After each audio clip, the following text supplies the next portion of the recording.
Assalamualaikum warahmatullahi wabarakatuh. Perkenalkan, nama saya Danang Isnubroto dari jurusan Teknik Sipil Politeknik Negeri Semarang, program studi konstruksi gedung. Eh, untuk mata kuliah yang saya akan sampaikan sebagai topik untuk persyaratan Serdos adalah eh, sesuai dengan bidang saya, yaitu manajemen konstruksi. Dan mata kuliah yang akan saya bahas adalah mengenai ekonomi teknik. Mata kuliah ekonomi teknik ini terdiri dari 2 SKS, satu teori dan satu praktik. Kemudian untuk pembagian waktu kuliah dalam 1 minggu adalah 5 jam.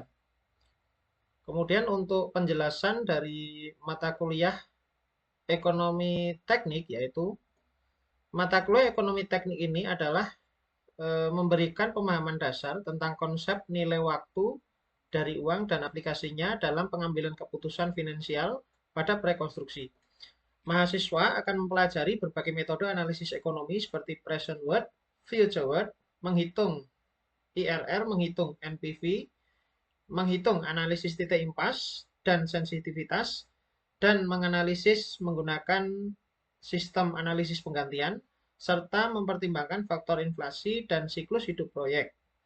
Mata kuliah ini sangat penting sekali untuk mahasiswa karena membekali mahasiswa sehingga nantinya mahasiswa mampu dalam merencanakan dan mengevaluasi kelayakan ekonomi suatu proyek bangunan gedung secara efektif dan efisien. Untuk selanjutnya, capaian pembelajaran mata kuliah ekonomi teknik terdiri dari 7 capaian pembelajaran. Yang pertama, mahasiswa mampu mengidentifikasi, menganalisis, dan menyelesaikan permasalahan ekonomi dalam proyek konstruksi. Yang kedua, menguasai prinsip-prinsip dasar ekonomi teknik seperti time value of money dan mengevaluasi investasi kelayakan proyek. Yang ketiga, mampu menerapkan metode ekonomi teknik yaitu menggunakan analisis NPV IRR dalam pengambilan keputusan investasi proyek. Yang keempat, mampu mengambil keputusan teknik dengan mempertimbangkan etika, ekonomi, dan keberlanjutan. Yang kelima, mampu menggunakan perangkat lunak, spreadsheet atau software pendukung untuk analisis ekonomi teknik. Yang keenam adalah mampu menyusun dan mempresentasikan hasil analisis ekonomi teknis secara tertulis maupun lisan. Kemudian yang ketujuh, mampu bekerja dalam tim untuk merancang solusi sebuah perencanaan ekonomi proyek. Sistem pembelajaran di kelas menggunakan sistem pembelajaran tatap muka secara langsung.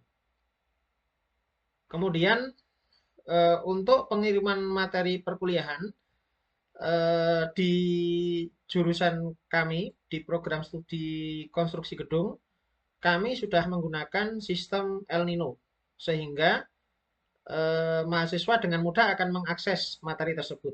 El Nino ini adalah sebuah sistem yang sudah dibangun oleh Polines sebagai fasilitas bagi dosen untuk memberikan materi kepada mahasiswa. Kemudian yang ketiga, pemberian materi dilaksanakan dengan beberapa cara. Yang pertama, dengan menggunakan metode ceramah, kuis, pemberian tugas, kemudian diskusi dan tanya jawab. Sistem pembelajaran dilaksanakan menggunakan studi kasus atau based learning, di mana studi kasus atau based learning ini mempunyai tujuan untuk memberikan kepada mahasiswa nantinya kemampuan untuk mengintegrasikan aspek teknis ekonomi dalam pengambilan keputusan. Yang kedua, mahasiswa nantinya juga akan mampu menghitung biaya proyek, tetapi juga melakukan evaluasi kelayakan investasi, membandingkan alternatif desain, serta mempertimbangkan faktor waktu, nilai uang, dan resiko yang mungkin muncul dalam siklus hidup rekonstruksi.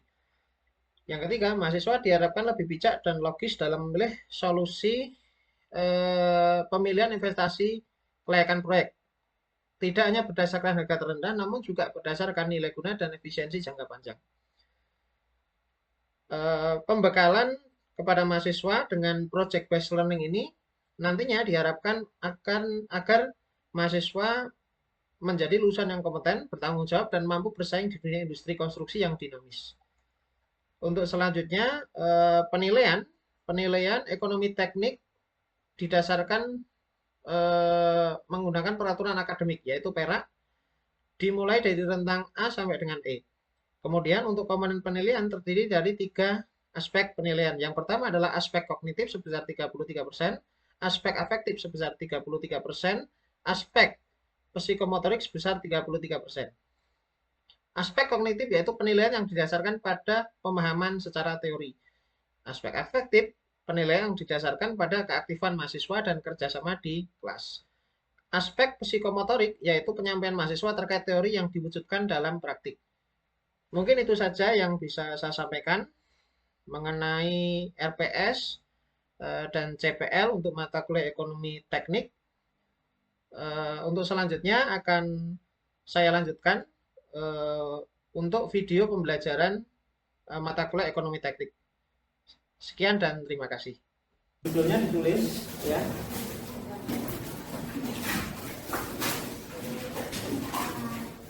Analisis sensitivitas dan titik impas. Analisis sensitivitas dan analisis titik impas. Judul baru ya? Ya, Pak.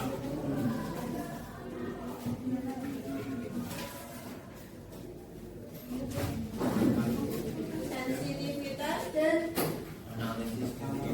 analisis sensitivitas dan analisis titik impas ya.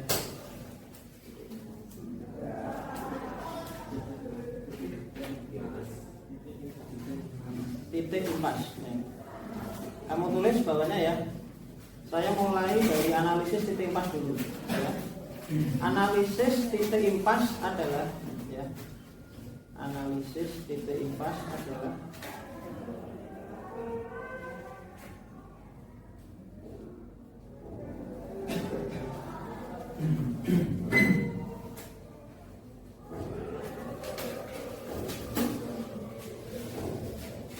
digunakan untuk mendapatkan nilai ya.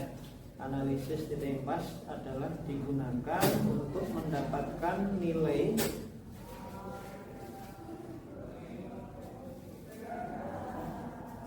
dari parameter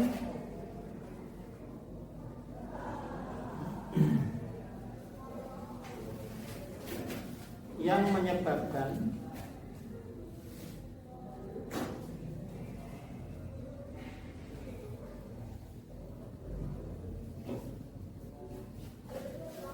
dua atau lebih alternatif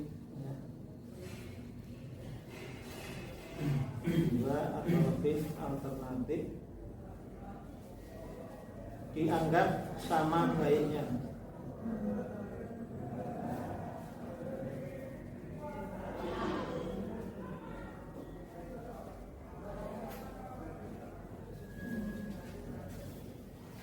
Dan bisa dipilih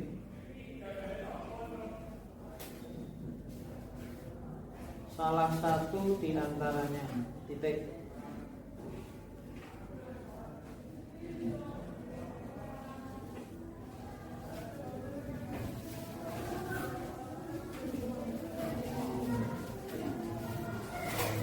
Analisis titik impas ya. Analisis titik impas ya. Analisis titik impas biasa digunakan. Analisis titik impas biasa digunakan untuk menyelesaikan. Analisis titik impas biasa digunakan untuk menyelesaikan. Titik 2 permasalahan produksi. Permasalahan produksi.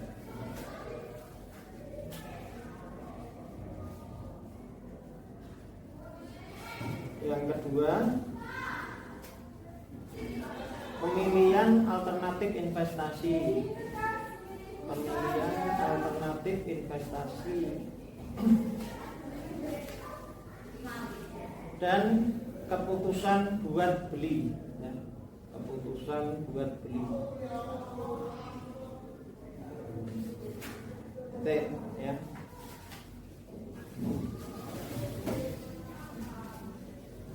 Yang pertama saya akan bahas, yang pertama adalah analisis titik impas untuk permasalahan produksi.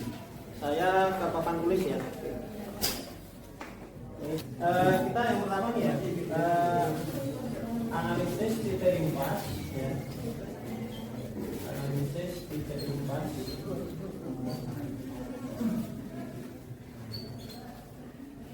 Ada permasalahan produksi ya.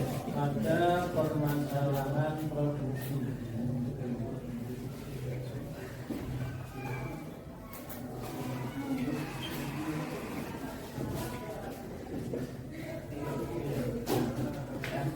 Nah, di permasalahan produksi itu ya, komponen pada permasalahan produksi ya, komponen ya, pada permasalahan produksi itu ada 3 ya.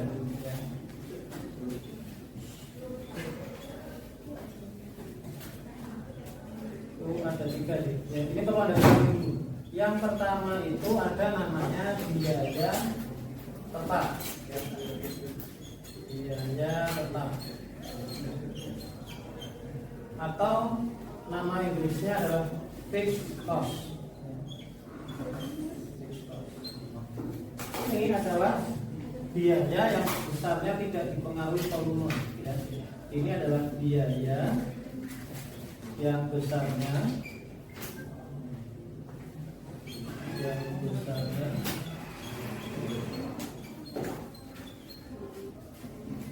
tidak dipengaruhi volume, tidak dipengaruhi volume ya.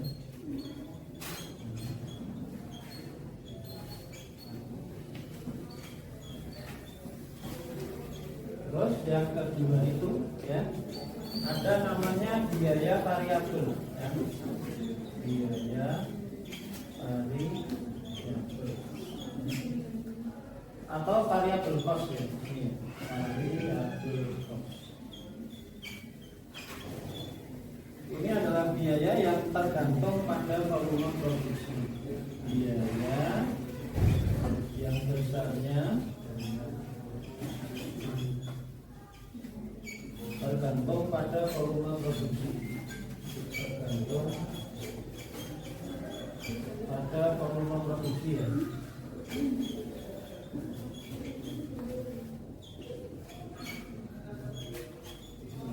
Kita tambahin ya, volume produksi ya. Oke, terus yang ketiga ada namanya biaya total ya.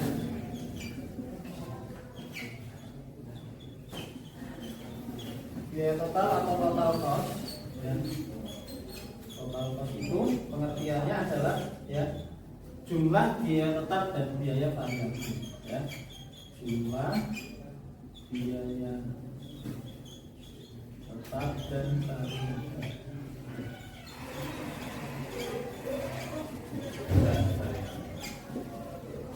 Ya. Nah, ini kalau kita sajikan dalam sebuah grafik ya. Yang pertama adalah ini ya, grafik atau ini di sini tulis A ya. Ini adalah grafik. Kalau kita gambarkan grafik ya, jadi grafik biaya tetap ya. Itu modelnya seperti ini ya, grafiknya ya. Jadi jika apa namanya? Ini kita bikin ini sumbu Y, ini sumbu X ya, ke sana ya. Ini sumbu X ke sana ya. Ini sumbu Y adalah ongkos ya, dan sumbu X adalah volume produksi. Volume produksi dia besarnya tetap ya, besarnya tetap. Jadi dia grafiknya seperti ini. Fixed cost itu FC, kita beri notasi FC ya. Fixed cost itu besarnya tetap. Contohnya apa? Contohnya sebuah proyek misalnya membayar gaji karyawan bulanan ya. Dia tiap bulan itu kan besarnya tetap ya. Bulan pertama, bulan kedua, bulan ketiga, bulan keempat dan seterusnya. Artinya berapapun produksi di proyek kita itu kita tetap bayar gaji karyawan segitu itu ya. Jadi kalau biaya tetap itu sifatnya adalah tidak dipengaruhi volume produksi. Misalnya apalagi, misalnya bayar sewa mes atau sewa gudang misalnya. Jadi sewa gudang atau sewa mes itu tiap bulan kan kita tetap bayar ya. Berapapun produksi volume di lapangan itu nggak akan berpengaruh terhadap pembayaran kita. Jadi besarannya tetap ya seperti itu. Ya, itu contoh yang yang gampang seperti itu. Ya. Jadi kalau kita ngambil studi kasus proyek ya. Nah, sedangkan kalau kita yang satunya, kalau grafik yang ini,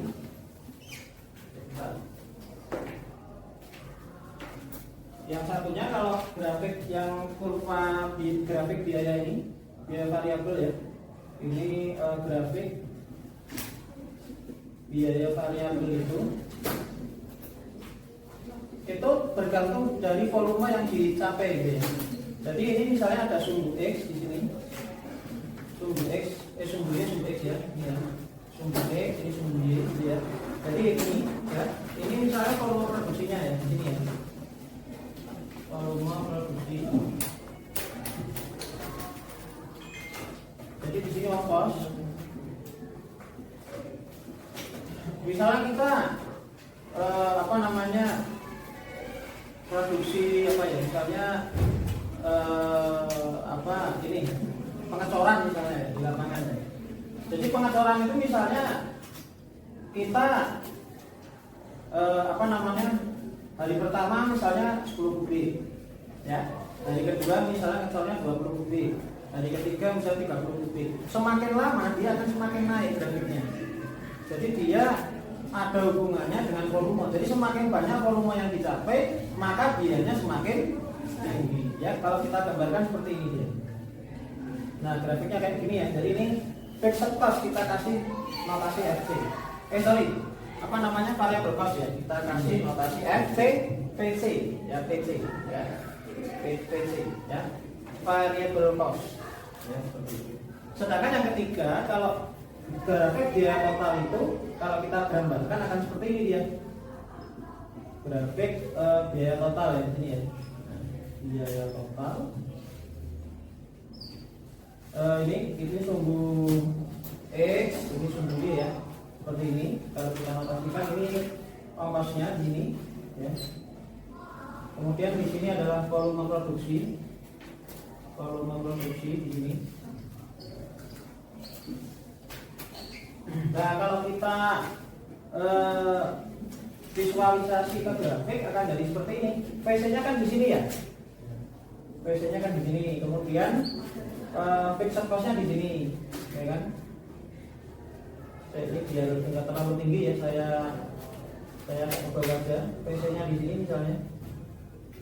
ST-nya ya, ST-nya di sini misalnya. Ini ST-nya di sini. Ya. Nah, berarti nanti sesuai pengertiannya ya, biaya total adalah jumlah biaya tetap dan biaya variabel. Jadi ini kalau kita visualisasikan akan di sini dia total cost-nya ya. Nah, akan di sini TC-nya di sini. Ya, jadi nilai sekian ditambah sekian kan, ini nilai sekian jadi dinaikkan ya. Jadi itu pengertian dari total cost. Jadi total cost adalah biaya variabel ditambah biaya total. Ya, makanya ini grafiknya kalau kita visualisasi jadi seperti ini TC-nya ya. Ini saya pakai spidol biru ya. Ini. Nah, jadi seperti ini ya. Nah, itu ya TC-nya di sini total ya, seperti itu. Ada pertanyaan sampai sini? Bisa dipahami ya? Gitu ya. Silakan. Kita mulai latihan soal ya. Oke, bawahnya kamu tulis ya. Latihan soal ya. Oke, sudah siap?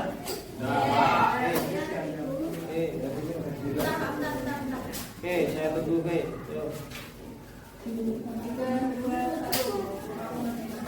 Oke, sudah ya? Oke. PT ABC ya, kamu tulis saja PT ABC ya. PT ABC merencanakan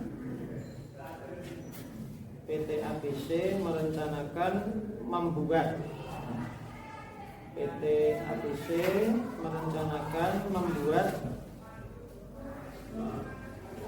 sejenis peralatan proyek ya. PT ABC merencanakan membuat sejenis peralatan proyek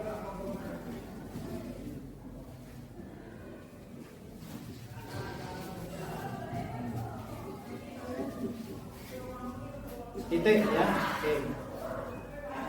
Ongkos total pembuatan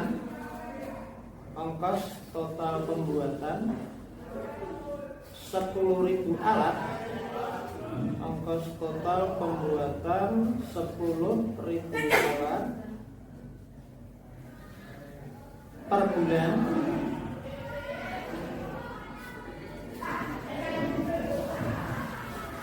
adalah 25 juta.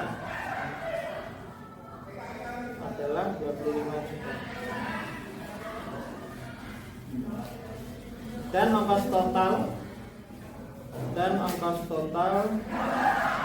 untuk pembuatan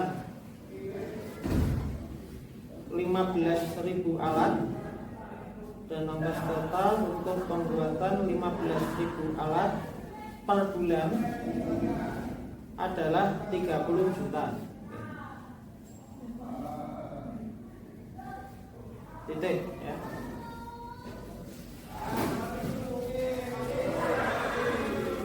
Asumsikan bahwa ongkos-ongkos variabel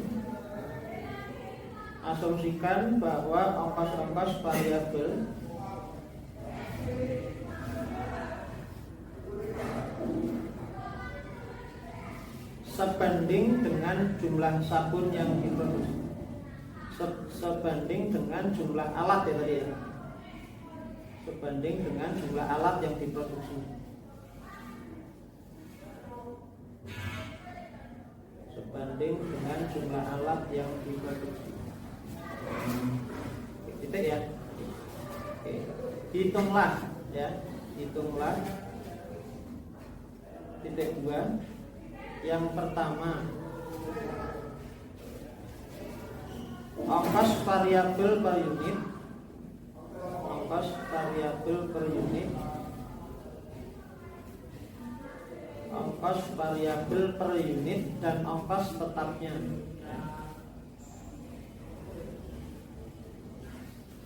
Yang kedua, ya, bila PT ABC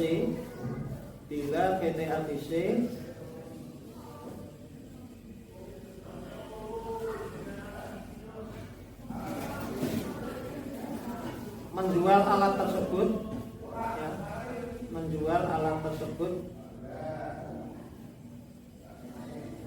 seharga Rp6.000 per unit. Bila PT ABC menjual alat tersebut seharga Rp6.000 per unit,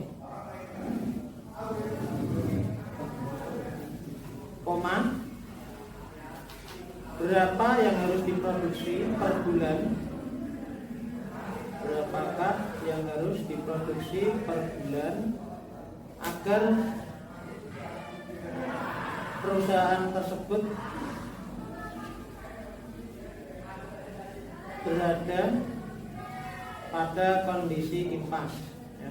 Perusahaan untung atau rugi?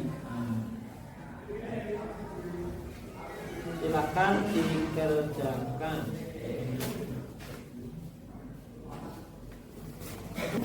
Ya, saya panggil ke depan ya untuk maju ke depan ya.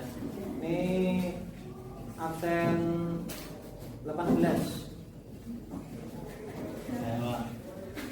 R. Ahmad Fahri, R. Raden. Ya. Yo. Silakan. Terus yang satu ya.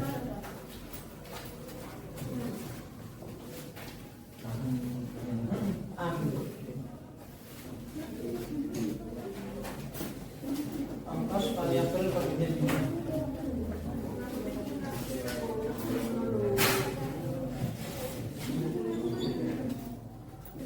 apa berarti nyari X ya? Yang terjual ya. Maka jumlah yang harus diproduksi ya, oke. X sama dengan FT bagi P min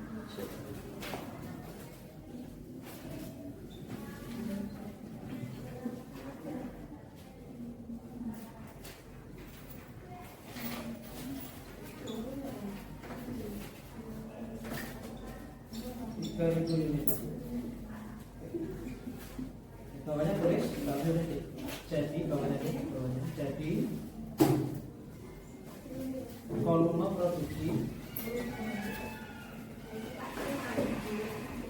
sebesar 3.000 unit.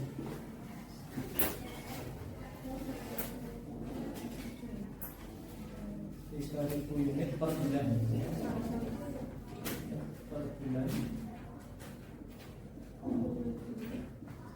Menyebabkan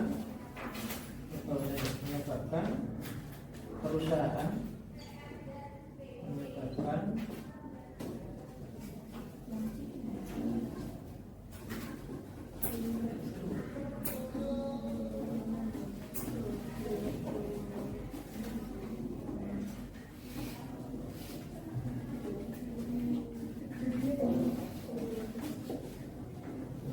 kali 12.000 dengan 72 juta.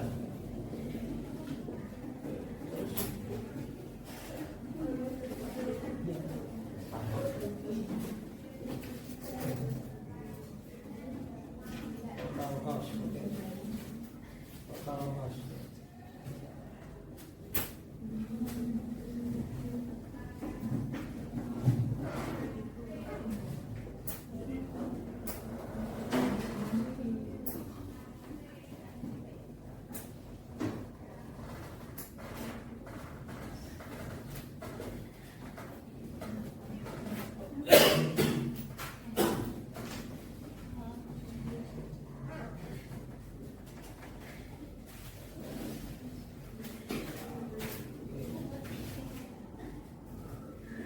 Jadi perusahaan mendapatkan keuntungan ya, itu ya. Jadi karena yang dijual 72 juta, ongkosnya bikinnya cuma 27 juta.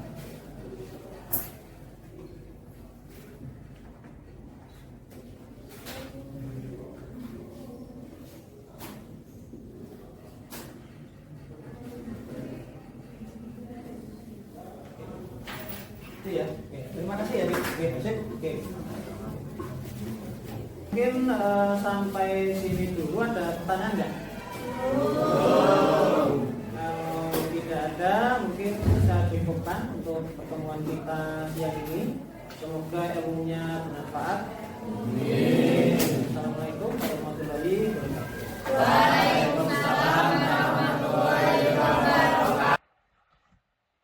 Demikian apa yang bisa saya sampaikan untuk penyampaian RPS, penyampaian capaian pembelajaran, penyampaian video tutorial pembelajaran.